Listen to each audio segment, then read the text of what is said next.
선하신 아버지, 우리가 주님을 사모하오니 주의 뜻을 이 시간도 우리에게 말씀하시옵소서. 저희들이 따르겠습니다. 예수님 이름으로 기도합니다.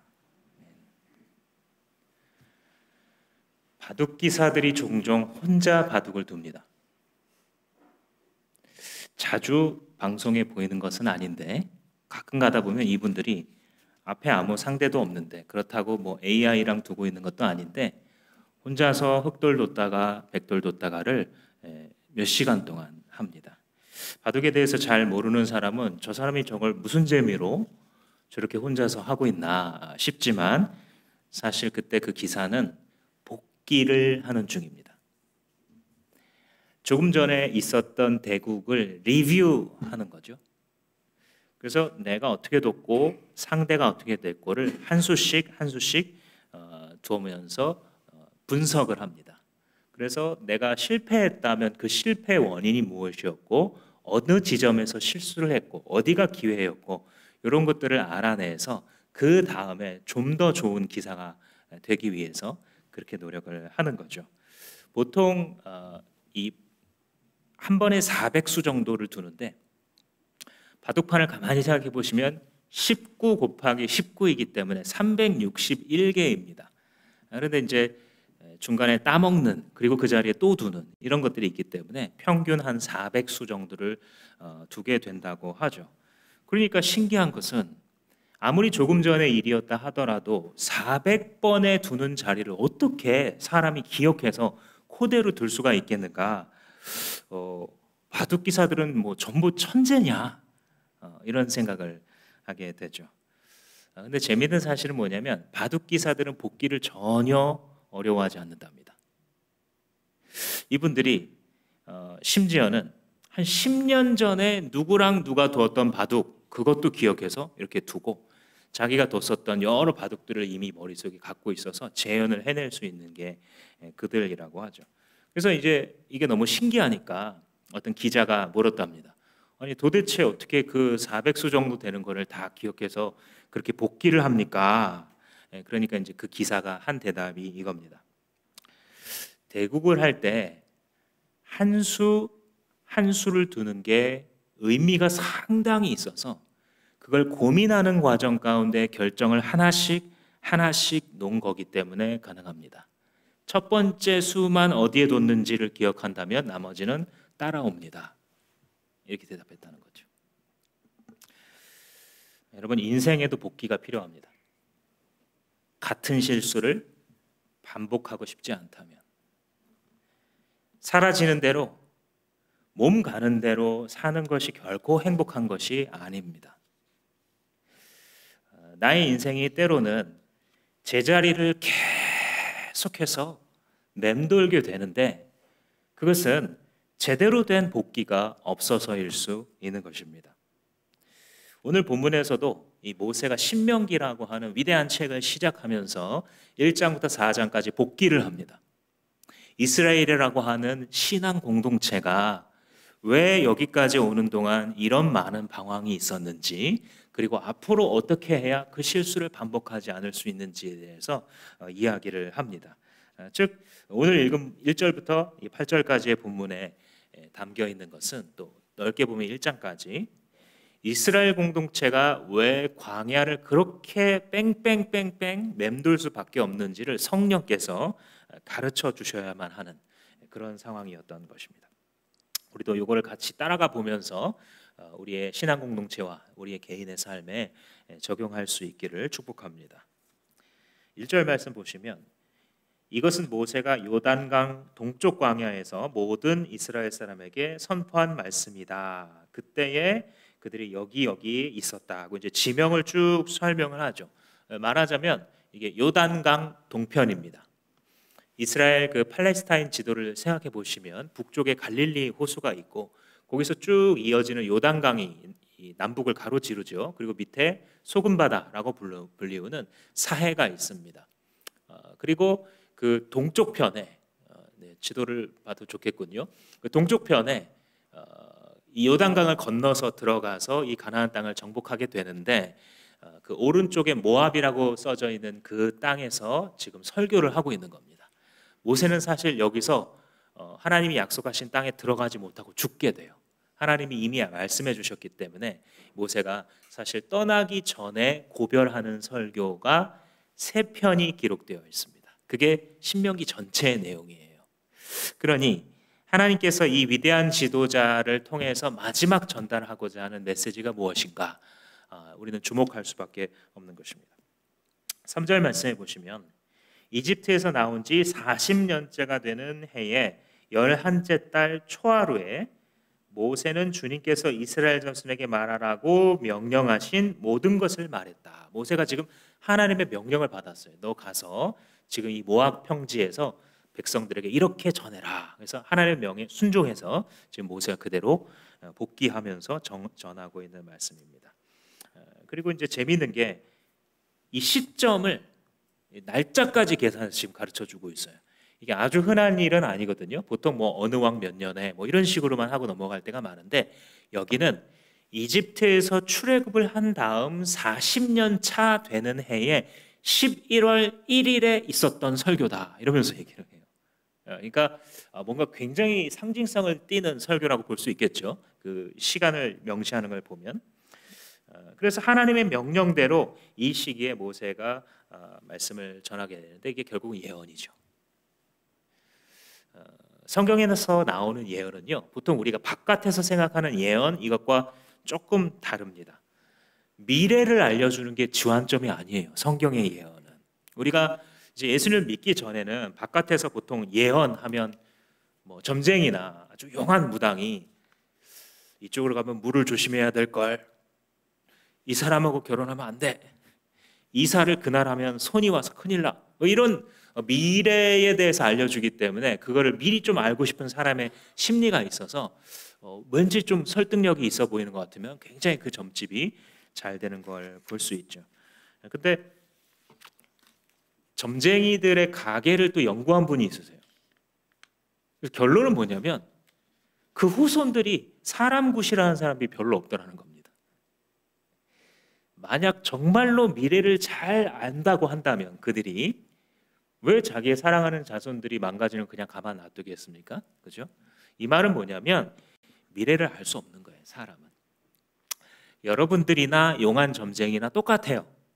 주사위 굴리듯이 그냥 맞으면 맞는 거고 맞지 않는 사람은 그냥 잊어버리고 살아가는 겁니다.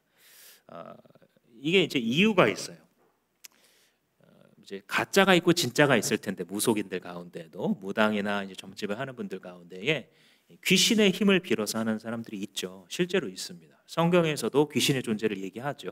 근데 차이점은 미신 속에서는 이제 뭐 우리 아버지가 돌아가시고 뭐 누가 뭐 아이가 어렸을 때 죽어서 한이 있어서 이 세상을 떠돌면서 뭐 제사밥도 먹고 뭐 이렇게 한다고 굉장히 의미를 부여하지만 그게 아닙니다. 성경은 귀신의 존재는 타락한 천사의 무리의 일부다 이렇게 가르쳐 줍니다. 그래서 뭐 가끔가다 뭐 그 사람의 목소리를 비슷하게 내는다든지 다 장난치는 거죠. 귀신들이. 성경에 읽어보면 귀신이 일정한 사람에게 공포를 심어줄 수 있을 만한 어떤 그런 장난을 좀 치거든요. 그래서 이제 사람들이 그 겉모습을 보고 두려워하지만 예수 믿는 사람들은 전혀 그럴 필요가 없죠. 왜냐하면 귀신들이 떠니까요. 진짜 성도가 나타나면 싫어하는 무당들도 그래서 있는 겁니다. 그래서 이런 사람들을 보니까 기독교인들 가운데서도 이 무속신앙 비슷하게 우리 예언기도 받으러 가자 이런 분들이 있어요. 어디 가면 어떤 목사님이 혹은 어떤 기도 원장님이 그 미래에 대해서 정말 예언기도 해주고 그대로 된다더라. 우리 가서 해보자. 그러면 여러분 10중 8구는 빨간불을 딱 켜십시오. 비성경적인 집단일 가능성이 90%구나 이렇게 딱 생각하시면 맞습니다. 이게 어디 옛날에 있었던 얘기가 아니고요. 지금도 아주 최근에도 제가 꽤 가까이에서 접한 경기 남부권이나 수도권에도 아주 빠르게 성장하는 교회들이나 그런 집단 가운데서도 이런 경우가 왕왕 있습니다. 우리 항상 성경으로 현상을 해석해야 됩니다. 현상을 가지고 성경을 해석하려고 그러면 자기가 하고 싶은 대로 요즘 나는 신이다라고 하는 한 OTT 프로그램이 큰 반향을 일으켰다고 하는데 거기도 나오는 것처럼 잘못된 지도자가 자기 방향으로 이끌어가기 쉬운 그게 바로 현상을 가지고 성경을 막 해석하려고 성경을 이용하는 거죠, 사실은. 그게 아니라 성경을 가지고 다른 현상들을 해석하는, 이것이 바른 성경의 해석 방법입니다. 그래서 오늘날의 목회자들이 설교를 하잖아요. 설교단에 이렇게 서가지고 설교를 하는데, 목회자들을 제사장의 후예라고 생각하는 분들이 있어요. 가끔 가다 보면. 그래서 목회자들은 하나님의 귀한 종이고 제사장이기 때문에 저분이 우리를 위해서 기도를 해줘야 되고, 저분한테 잘못하면 큰일 난다, 이걸 이제 막 갖고 있는 분들이 있어요. 근데 이제 그건 그렇다기보다는요, 그게 목회자든 아니든 의인을 대적하는 건 무조건 손해예요. 그냥 그래서 그런 거예요. 근데 엄밀히 따지자면 우리의 신학이, 우리의 믿는 바를 성경적으로 정리한 걸 신학이라고 하는데, 우리의 신학은 제사장은 누구냐? 우리들이라고 얘기합니다. 모든 성도, 목회자건 아니건 예수 그리스도를 믿고 거듭난 자들이 왕 같은 제사장이라고 베드로서에 명시를 하고 있어요. 그래서 종교개혁을 하면서 이거를 밝혔던 중요한 반박 교리 중에 하나가 바로 요겁니다. 중세 당시에 로마 가톨릭은, 그리고 그리스 정교회는, 그리고 사실 지금도 이름을 프리스트 이렇게 불러요. 이게 뭐냐면 제사장이란 뜻입니다. 그래서 신부님 이렇게도 하지만 보통 사제님 이렇게도 부르기도 하는데, 그게 신학이 담겨 있는 거예요. 이분이 구약의 제사장 같은 그런 비슷한 역할을 한다라고 믿는 거예요. 그래서 저도 일부러 한번 이제 종교 탐방을 해보던 시절이 있는데, 그리스 정교회 그 미사에 참석해 본 적이 있습니다. 1시간 정도를 드리는데 앞에서 뭐 연기도 뿌리고 뭐 여러 이제 제사를 생각나게 하는 것들을 이 사제가 하는데, 궁둥이를 보여줘요. 계속 청중들이 볼 때에 혼자 앞에 서가지고 뭘 계속 합니다. 그리고 이 앉아 있는 청중들은 그 안내에 따라서 앉았다 일어났다를 반복합니다. 이게 뭐냐면, 지금 제사는 누가 드리는 거냐면 사제가 드리는 거예요. 예배는 사제가 드리는 거고요. 나머지는 거기 와서 참여하는 것뿐이에요. 이게 이제 대표적으로 성경을 잘못 읽어서 아직 구약 시대에 살고 있는 것이라고 볼 수 있습니다. 근데 종교개혁에서 깨달았던 건 뭐냐면, 그게 아니구나. 우리 모두가 제사장이어서 예수의 피를 힘입어 하나님의 지성소까지도 담력을 얻어 우리 모두가 들어갈 수 있구나. 우리 모두 각자가 하나님께 기도할 수 있구나. 물론 지도자를 세워서 리더십을 발휘하고 잘 믿을 수 있도록 도와주는 그런 역할도 하나님 주셨지만, 기본적으로는 내가 제사장이구나. 뒤집어서 말하면요, 새로운 삶에서 배우죠. 내가 사역자구나. 이거 꼭 깨달으셔야 됩니다. 여러분, 저는 죽어도 사역은 안 할 거예요, 뭐 이런 분들이 계실 거예요. 근데 뭐 신학을 안 하셔도 괜찮지만, 거듭났다면 사역자로 부르셨어요, 하나님이. 그걸 이제 잘 배우는 공부가 산공부인데요. 그래서 굳이 따지자면 오늘날의 설교자들은요, 제사장의 후예라기보다는 예언자들의 후예예요. 선지자들의 후예. 선지자들이 하는 예언은 미래를 맞추는 게 아니라 그랬죠. 뭐에 대한 거냐면 하나님의 뜻을 가르쳐 주는 거. 이게 예언이에요, 성경에서.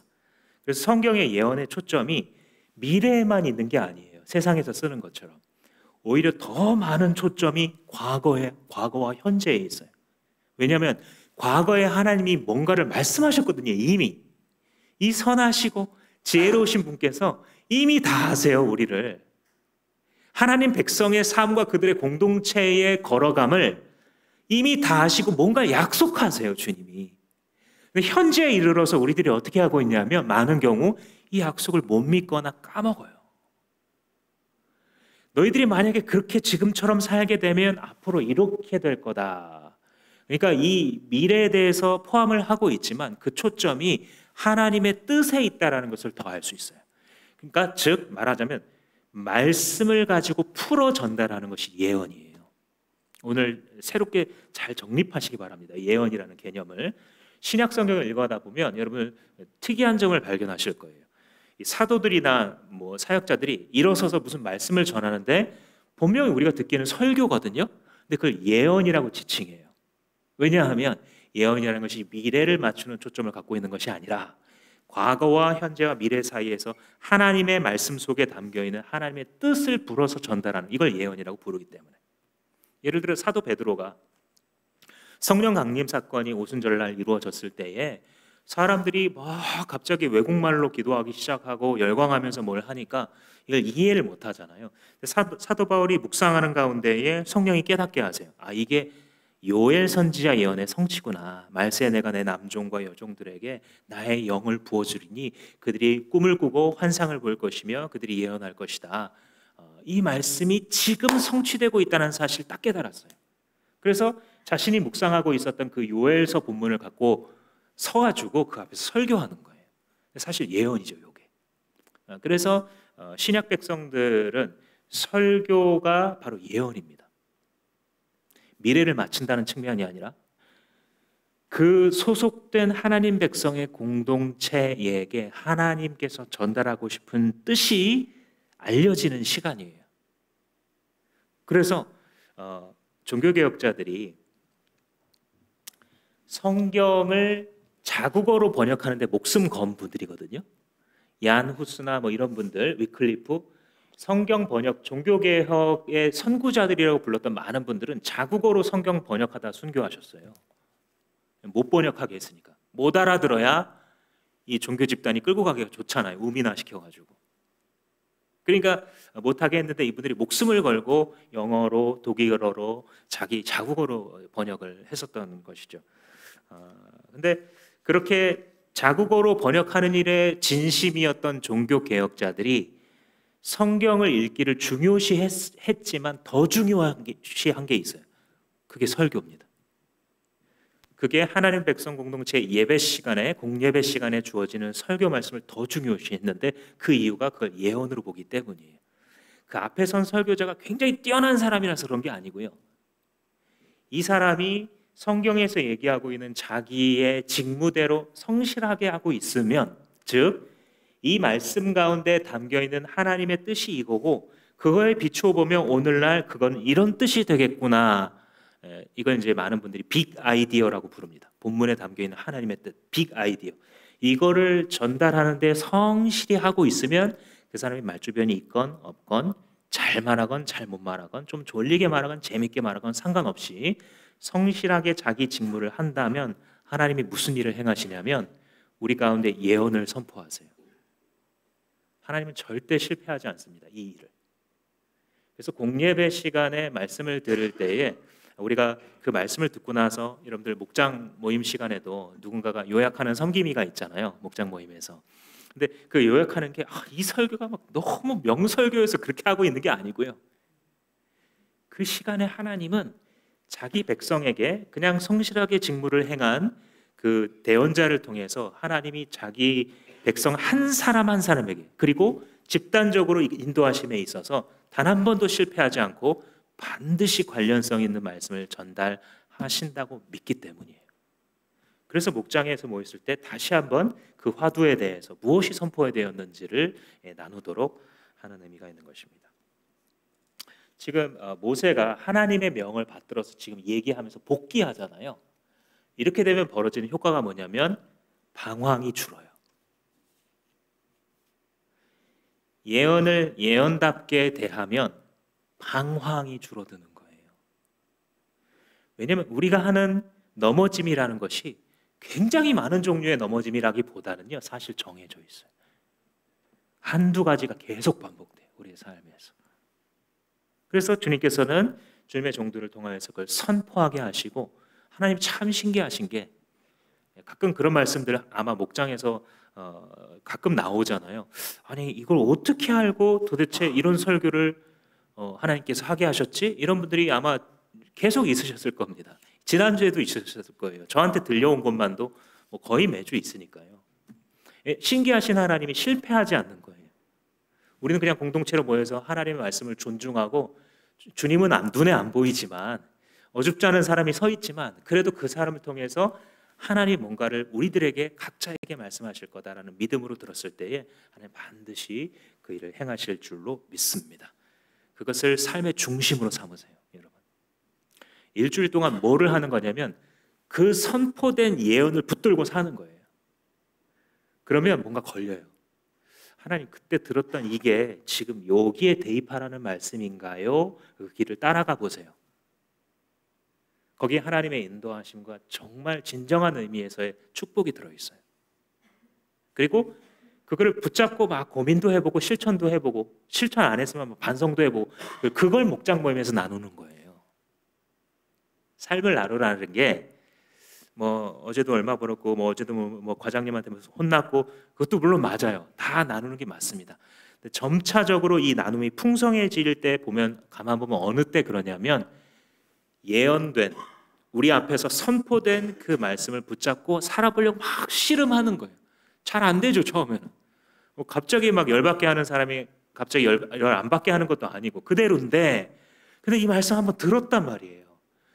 그러면 어떻게 해야 되지? 답도 잘 모르겠는데 막 또 기도해봐야 모르겠으니까 그죠? 그걸 와서 나누는 거예요. 내가 모르겠었는데 기도해보니까 아직도 답은 잘 모르겠지만 그래도 하나님이 내가 너랑 함께한다 이런 마음을 주셨다고. 이걸 듣는 중에 듣고 있는 목원에게 하나님이 또 임하세요. 나도 저렇게 해봐야 되겠구나.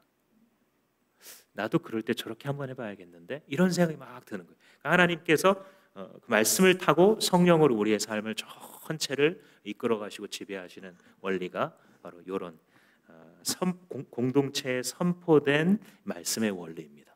그 중에서도 지금 과거에 있었던 실수들을 지금 모세를 통해 하나님께서 돌아보게 하시는 거죠. 2절 말씀해 보시면 재미있는 표현이세요. 호렙에서 세일산을 지나 가데스 바네아까지 10하루 길이다. 이 호렙이 신의 산과 동의어예요. 가끔 왜 어떤 지명의 별명도 있고 뭐 그러잖아요. 그런 것처럼 호렙산, 신의 산 다 같은 겁니다. 지도를 다시 한번 보여주시면 그 이집트 땅에서 출애굽을 해가지고 이 삼각형처럼 보이는 저게 시나이 반도입니다. 예. 그래서 저 시나이 반도를 따라서 이렇게 내려가는 거예요. 저 시작점이 어디냐면 이집트에서 이렇게 건너가는 건데 저 파란 물이 바로 홍해입니다. 그걸 건너서 저 여러분 보시기에 맨 아래 삼각형 돼 있는 그게 바로 시내산이에요. 그래서 거기 왔을 때 하나님께서 1년 동안 머물게 하시면서 모세에게 10계명을 주시고 그 다음에 율법을 주십니다. 그리고 나서 저기서부터 다음 화살표 보여주시면 저기가 가데스 바네아라고 박스가 되어 있는데 저게 11일 거리라는 거예요. 걸어서. 그러니까 그렇게 멀지는 않아요. 저 거리가. 그런데 얼마가 걸렸냐면 38년이 걸렸어요. 11일 동안 갈 수 있는 거리를 38년이 걸린 이유가 있죠. 저기 지금 화살표로 표시한 것처럼 저기서 뺑뺑이를 돌았기 때문이에요. 거의 같은 장소예요. 저기가 그 광야를 계속 38년 동안 이 사람들이 죽을 때까지 그렇게 했던 것입니다. 단순 계산으로 해보잖아요. 11일하고 38년 1240배 차이가 있습니다.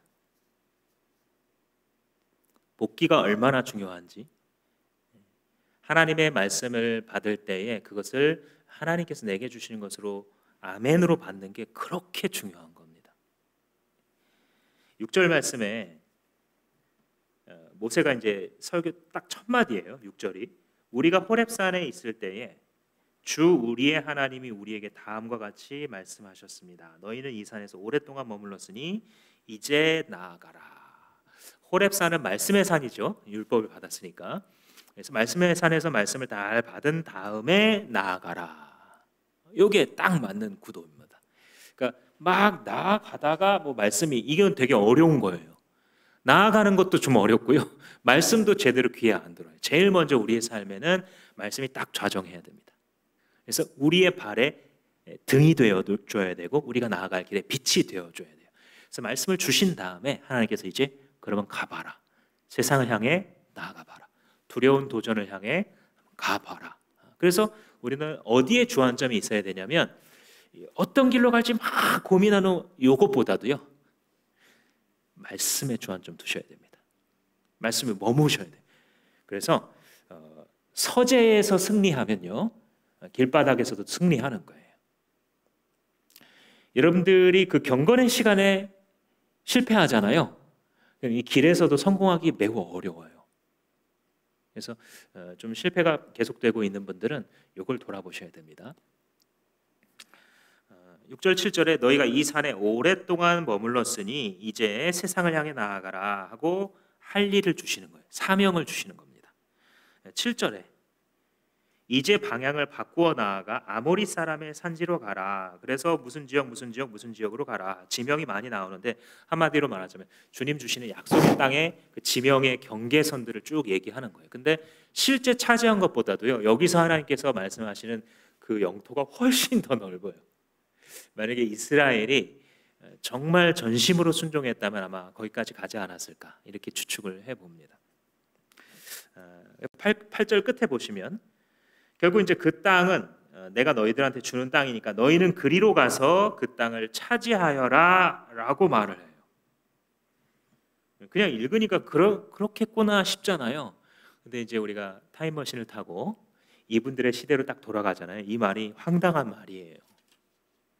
내가 이 아모리 사람들의 땅, 그게 가나안 땅이거든요.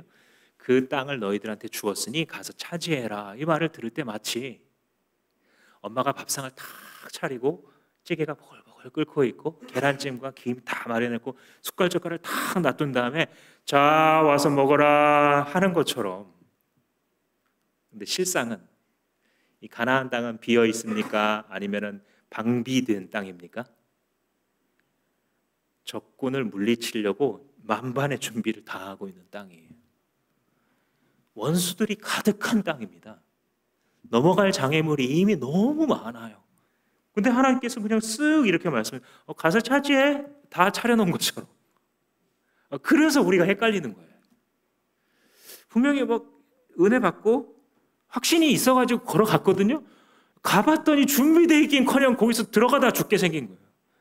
그 진입로에서 스트레스 받아서 더 이상 못 갈 것 같은데 하나님, 그래서 거기서 또 방황하는 겁니다. 이 이스라엘 백성들도 마찬가지였어요, 사실.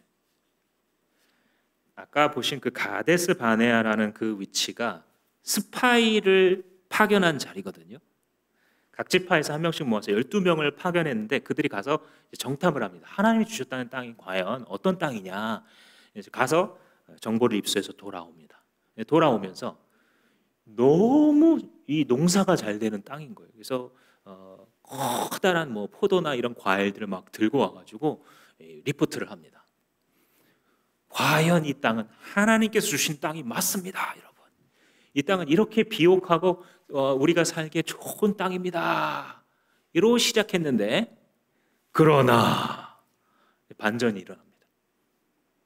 그 땅은 방비하고 있는 성벽이 하늘 꼭대기에 닿을 것처럼 높고 거기에 있는 군사들은 강력하게 훈련되어 있습니다. 거기는 안악 자손도 있는데 우리로 말하자면 2m가 넘는 그 용사들이 살고 있는 그런 땅입니다.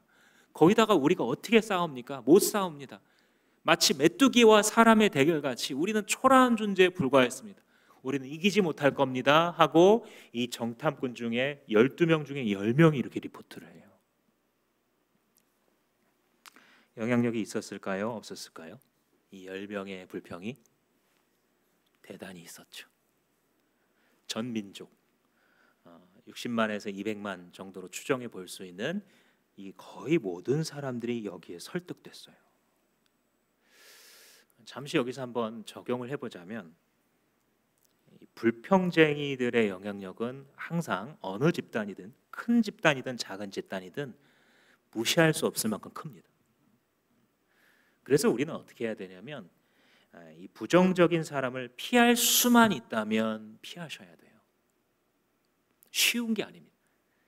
집안에서 끊임없이 불평하고 있는 살기가 쉬운 게 아니에요. 잠언에서도 말했거든요. 그저 뭔가를 건설적으로 해결하려고 이렇게 제안하면서 어떤 한계점을 얘기하는 이게 아니고요. 늘 준비가 돼 있어요. 불평하고 깎아내리고 비난하는 게 그냥 목적이고 습관이에요. 마치 그러지 않는 사람들은 바보고 순진한 사람인 것처럼 그 말을 막 퍼뜨립니다. 근데 문제는 뭐냐면 이게 막 퍼져나가요. 얼마 전에 그런 얘기를 제가 읽어봤는데 장사하기 참 힘들다 요즘. 요즘 사람들이 뭔가를 이렇게 뭐 물건을 서비스를 제공받거나 사고 나면 별점을 매기는데 어떤 분이 뭐 생수병을 시켰다는 거예요. 생수병을 시켰는데 별점을 나쁘게 매겼어요. 그래서 아니 도대체 생수를 사놓고 별점을 나쁘게 매길 이유가 어디에 있는가? 그래서 뭐라고 썼는가 봤더니 이 물을 시원하게 먹으려고 내가 냉장고에 넣어놨는데 밖에 꺼내 놓으니 이상하게 이 물이 빨리 식더라. 이렇게 하고 별점을 나쁘게 줬다는 거예요. 아니 도대체 물에 무슨 브랜드면 물이 빨리 식기도 하고 좀 천천히 미지근해지기도 그런 게 어디 있습니까? 부정적인 렌즈를 끼고 있으면요 매사를 이렇게 봐요. 그래서 사실 이런 영향력을 만약에 피할 수만 있다면 피하는 게 가장 지혜로운 거고요. 만약에 내가 이렇잖아요. 정말 조심해야 돼요. 나도 불행하고 내가 사랑하는 모든 사람이 다 불행하게 될 수 있어요. 나는 그냥 있는 그대로 말한 것 뿐이거든요. 내 심리 속에서 그냥 솔직하게 말한 거예요. 팩트야, 팩트. 잘 계산해서 얘기했더니 이게 그거예요. 이걸 몰라 사람들이. 그래서 나는 그냥 알려주려고 얘기한 거예요. 근데 사실은 무슨 영향이 끼쳐지고 있는 거냐면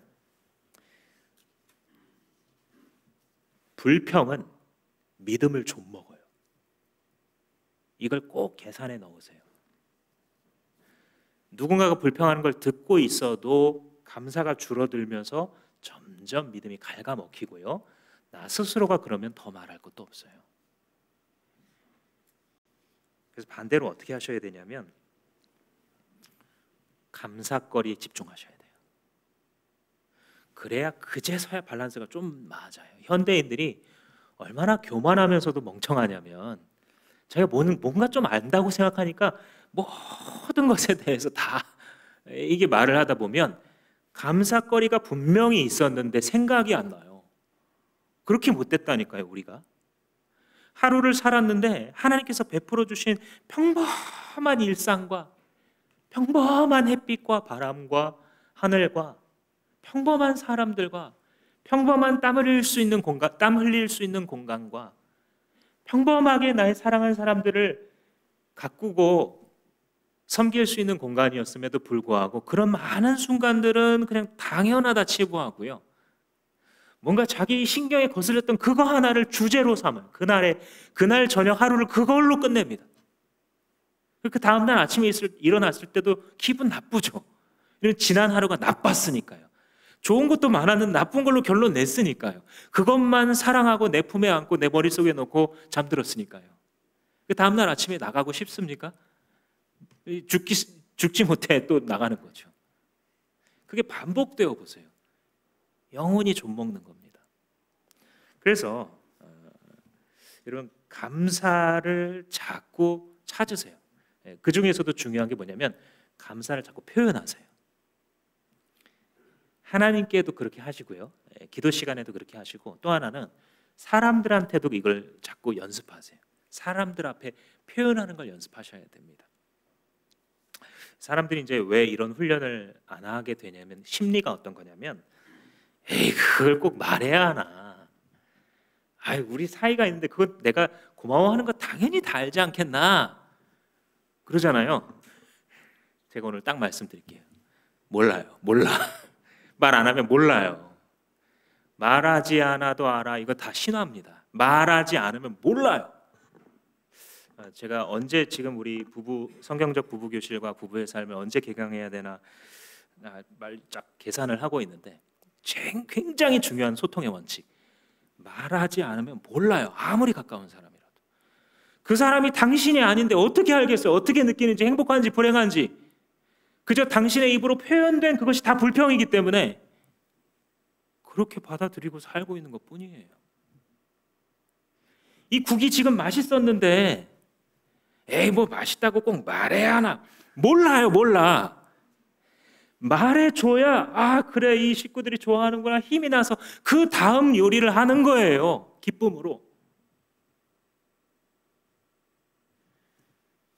뭐 월급 갖다 주는 건 뭐 당연한 거지. 그거 내가 감사하고 있는 거 말해야 하나. 모른다니까요. 비록 엄청난 액수는 아니라 할지라도 그 사람이 가족을 생각하는 마음으로 자기도 죽겠는데 별 인격 모독적인 소리를 다 들어가면서 그냥 버티고 와서 건네줬을 때 당신 참 수고 많았다. 참 수고 많았다.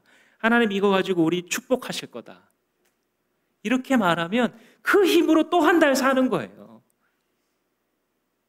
얘들아, 아빠한테 감사해야 된다. 얘들아, 엄마한테 고마워할 줄 알아야 돼. 이 한마디로 계속 가는 거예요. 그래서 감사를 자꾸 표현하는 연습을 하세요. 이게 영적인 거예요, 사실은. 이 말을 통해서 불평을 먹어요. 불평이라고 하는 이 능구렁이를 잡아먹는 천적은 감사예요. 그래서 주님 앞에서 이렇게 살아가는 사람들 너무 발전할 가능성이 많습니다. 지난 한 주간도 제가 이 자리에 앉아가지고 기도하면서 너무 행복하다라는 생각을 했습니다.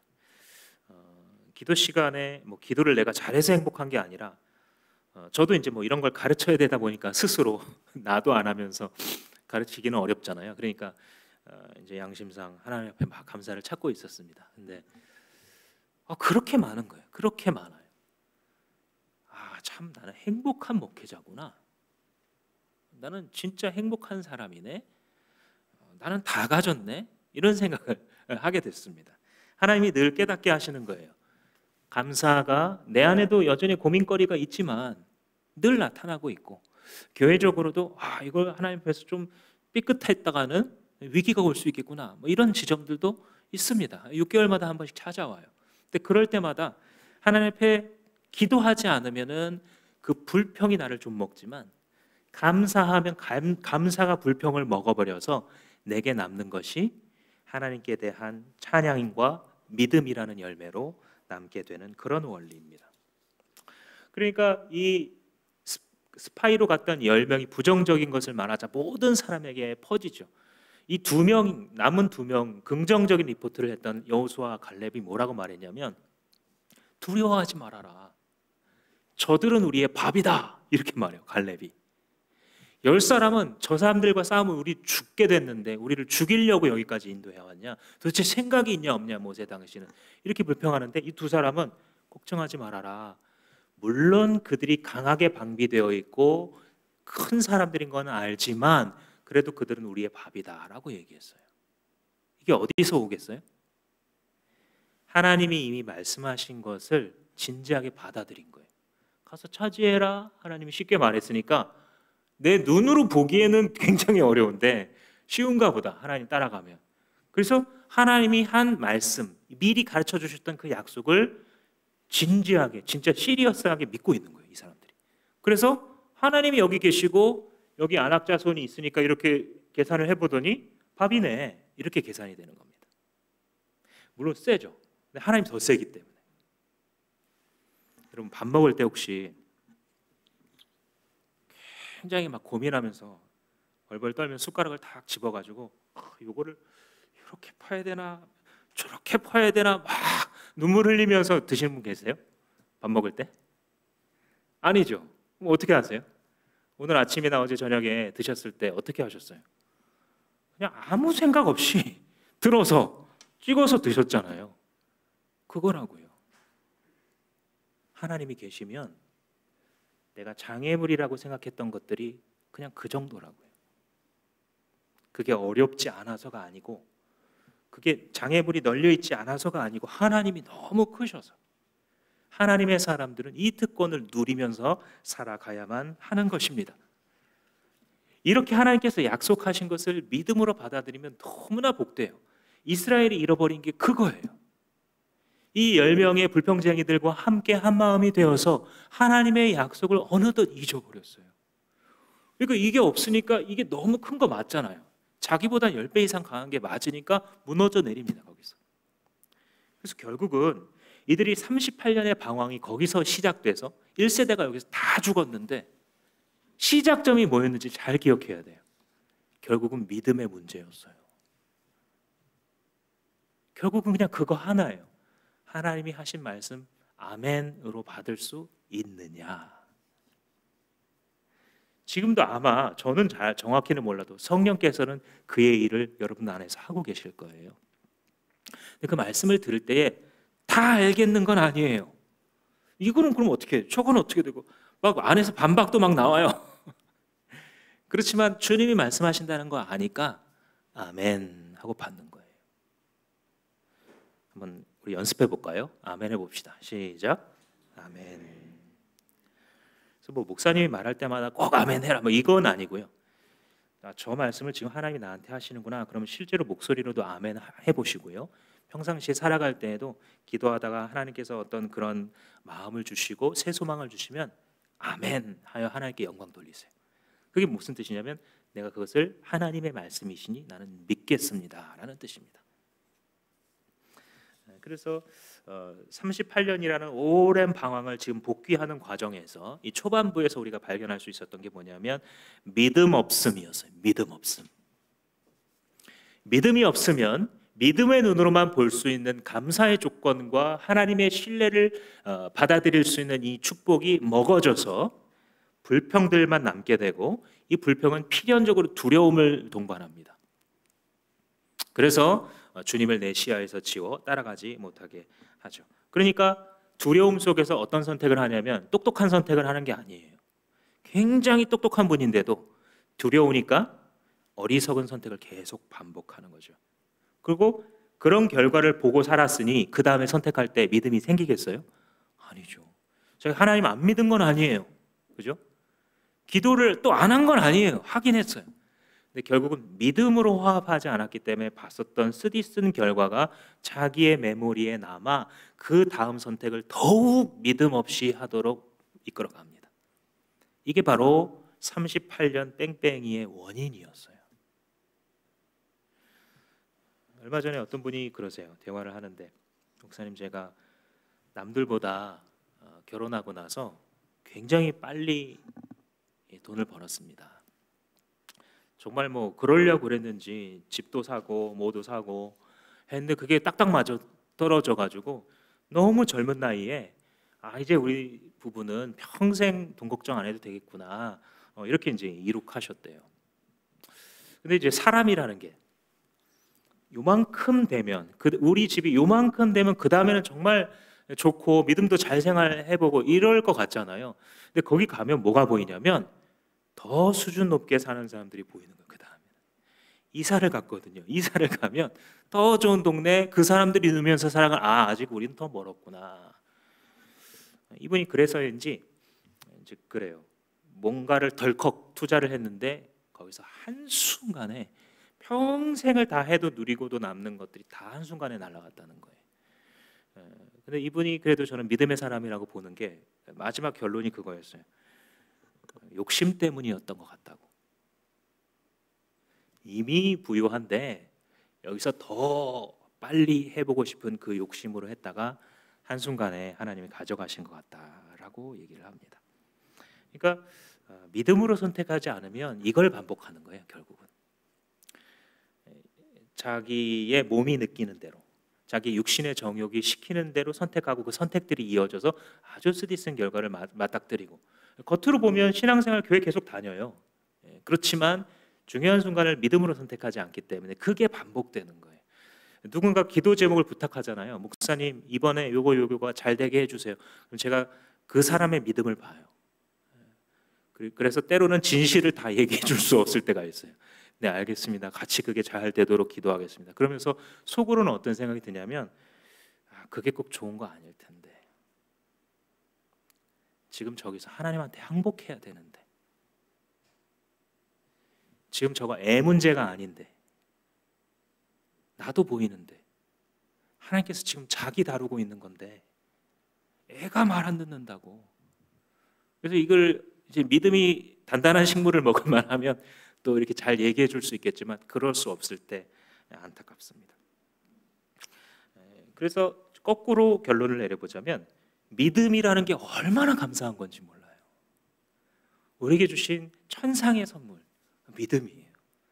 육신의 정욕도 반대로 말하고 세상의 소리도 반대로 결론을 내리고 있는데 하나님이 말씀하셨으니까 이걸 믿음으로 붙잡으면 내가 하나님 수준으로 살아요. 놀라운 축복이 믿음으로 사는 삶이에요. 그래서 하박국 선지자를 통해서 나의 의는 믿음으로 말미암아 살리라. 오직 나의 의는 믿음으로 살리라 라고 말씀을 해주셨던 거죠. 마지막으로 8절 말씀 보시면 내가 너희 앞에 보여주는 이 땅은 나 주가 너희에게 주겠다고 맹세한 땅이다. 그러니까 차지해라. 약속을 하신 거예요. 이미 하나님께서 말씀하셨기 때문에 안 보이지만, 이 눈에 아무 증거 안 보이지만 믿음을 가지고 그냥 나아갈 수 있는 것입니다. 근데 그러면서 하는 그 수식어가 뭐냐면 내가 약속했긴 약속했는데 누구한테 했냐면 너희 조상 아브라함과 이삭과 야곱에게 약속한 땅이다. 이 말을 해요. 여러분 구약 성경을 읽어가실 때 요 어구가 등장하잖아요. 그러면 약속하고 딱 떠올리시면 돼요. 언약의 하나님이라는 것을 밝히실 때 아브라함과 이삭과 야곱의 하나님이다 이렇게 얘기를 합니다. 보통 사람은요 어떤 약속을 했다가 이 상대방이 죽거나 아니면 너무 힘이 약해지면 이 약속을 그냥 잊어버립니다. 어차피 뭐 그렇게 될 거 나라도 가져가야지 이렇게 생각해요. 하나님은 아브라함이 죽었는데도 그 아브라함과 했던 약속을 기억하고 계셔서 여기서 지금 그 약속을 지키겠다는 거예요. 하나님이 신실하심이 한이 없는 거예요. 더 진실을 얘기해 보자면 하나님은 지금 아브라함이 죽었다고 생각하지 않아요. 사람의 생각과 다릅니다. 생명의 삶 하신 분들은 아마 기억나실 텐데 아브라함이 주전 몇 년대의 사람입니까? 요쯤에서 나왔습니다. 주전 2000년경의 사람이잖아요. 모세는요? 좋습니다. 1500년경의 사람이에요. 500년의 차이가 있잖아요. 사람은 까먹어도 한참 까먹고 뭐 이게 손자들한테 얘기하다가 뭐 중간에서 없어졌을 수도 있는데 하나님이 기억해요. 그리고 그 약속을 지켜요. 이 세상 신실함이 아니에요. 요즘 말로. 정말 하나님만 보여줄 수 있는 신실함이에요. 그리고 하나님은 이미 이 아브라함을 육신적으로 죽었지만 자기의 품에 이미 안으셨잖아요. 그죠? 그래서 아브라함을 보고 계세요. 하나님은 아브라함 보고 그 후손들 보고 아브라함과 너랑 약속했었지? 그래? 이렇게 행하시는 거예요. 그게 여러분들이 믿는 하나님입니다. 우리는 안심할 수 있어야 돼요. 아멘 할 때에 안심할 수 있어야 됩니다. 나 하나님 믿습니다. 주님 내가 다른 것은 없어도 난 하나님 믿습니다. 이 마음 가지고 일어서서 걸어갈 수 있는 것입니다. 이 신실하심을 절대 의심하지 마십시오. 이스라엘의 실패는 하나님의 신실하심과 능력을 믿지 못한 거예요. 결국은 하나님이 신실하시다. 그리고 그는 그 약속대로 이루실 능력이 있으시다. 이 두 가지 사실을 믿으면 하지 못할 일이 없습니다. 이루지 못할 사명이 없는 것입니다. 사랑하는 여러분, 우리가 가정교회 해보겠다고 정식으로 선포한 지 1년이 되었습니다. 아까도 말씀드렸지만 그건 다른 게 아니라 하나님의 뜻대로 좀 늘 굴러가고 있는 그런 교회에 할 수 있는 한 가까이 가보자. 성경이 묘사하고 있는 흥황하고 하나님의 말씀이 계속해서 전달되고 영혼 구원이 이루어지는 그런 교회가 되고 싶다. 그 방법이 뭔지 신약 성경을 읽어보고 그 성경으로 다시 돌아간 그런 형태의 교회를 하자. 그게 바로 가정교회입니다. 여러분들 가운데 누가 목사님 가정교회보다 이게 더 성경적이지 않습니까? 라고 저한테 좀 알고 계신 분이 있으면 알려주십시오. 그러면 가정교회 안 합니다. 그거 할 겁니다. 더 성경적인 그 방법으로. 그렇지만 지금까지 많은 목회자들에게 그리고 저에게도 설득이 된 그래도 이것이 가장 그 원형에 가깝겠구나라고 하는 것이 지금 이 형태예요. 영혼 구원에 집중하는 교회. 그리고 그 영혼이 이루어지는 그 영혼 구원이 이루어지는 전도의 장이 다름 아닌 작은 천국 같은 공동체. 정말 각양각색의 사람들이 모여 있었는데 점점 더 사랑하고 점점 그 분열과 미움을 극복하고 이 안에서 할 수 없는 용납과 용서가 이루어지는 그런 공동체. 그래서 믿지 않은 분들이 와서 보고서 야, 참 인상적이다. 내가 저들이 하는 그 말을 믿지는 못하겠는데 저들이 말하는 그 사랑의 왕이라는 예수님과 그분이 영원히 우리한테 주신다는 그 천국이 진짜 사실이었으면 좋겠다. 내가 지금은 믿어지지 않아도 이들이 서로 사랑하는 모습을 보니까 저게 사실이었으면 좋겠다. 이렇게 꿈꾸게 되는 그 공동체를 위해 우리 교회는 새로 개척되었습니다. 어떤 대가를 지불하더라도, 우리가 좀 피곤하더라도, 우리가 좀 많은 헌신을 해야 한다 할지라도 예수님의 꿈이라고 한다면 주님 우리의 것을 바쳐드릴 각오가 되었습니다. 그것이 개척교회의 선언이었고 가정교회 원년의 선포였던 것입니다. 여러분, 우리 성경대로 믿어봅시다. 단순하게 주님 말씀대로 아멘하며 살아가 봅시다. 바둑판 얘기를 한 번 더 하고 우리 기도하겠습니다. 바둑판이 아까 361개라 그랬잖아요. 그래서 바둑을 두면서 이루어질 수는 경우의 수를 제가 한번 계산해 봤어요. 왜 계산했냐면 찾아봤는데 그 수치가 안 믿어졌어요. 너무 커서. 우주의 원자보다 더 많은 경우의 수를 갖고 있대요. 그래서 이게 말이 되나? 306, 이거 어떻게 계산하냐면 여러분들 이제 다 수학 시간에 하셨던 겁니다. 중고등학교 때. 첫 번째는 어디에 둘지 361개의 경우의 수가 있잖아요. 그죠? 하나 뒀어요. 하나 지워졌으니까 그 다음에는 360개의 경우의 수가 있잖아요. 두 개를 곱하는 거예요. 361 곱하기 360. 그 다음에 359잖아요. 또 359를 곱해요. 그래서 이게 1이 될 때까지 다 곱해요. 여러분들 이제 수학 좋아하셨던 분들은 팩토리얼이 이 개념이죠. 361에서 1까지를 다 곱하면 숫자가 어마어마하게 나와요. 1.4 곱하기 10의 768승입니다. 이 숫자가 우주의 원자를 다 합친 숫자보다도 더 많다, 이렇게 말하죠. 어마어마한, 생각할 수 없는 경우의 수입니다. 바둑이 그렇다면 여러분 인생 어떻다고 생각하세요? 인생의 그 수많은 갈림길이 바둑판만 못하겠습니까? 이 복잡한 인생을 하나님 믿는 사람이 하나님 의지 안 하고 어떻게 살려고 하십니까? 우리가 살아가면서 매일 그분을 찬양하고 그분을 좋아하고 그분을 따라다니고 그분을 사랑하는 것은 정말 똑똑한 거예요. 주님이 원하시는데 믿음으로 받아들이고 주님께 나를 던지는 거, 이게 제일 계산 잘하는 사람이 하는 행동입니다. 믿음은 지혜예요. 여러분들 지혜자가 되시기 바랍니다. 하나님이 말씀하실 때 아멘하고 받아들이시기 바랍니다.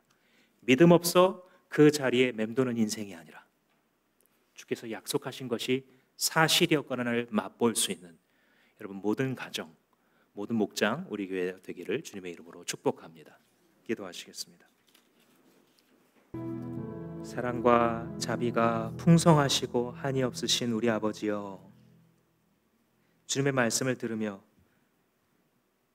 우리의 믿음이 어디서부터 떨어졌는지 돌아보기 원합니다.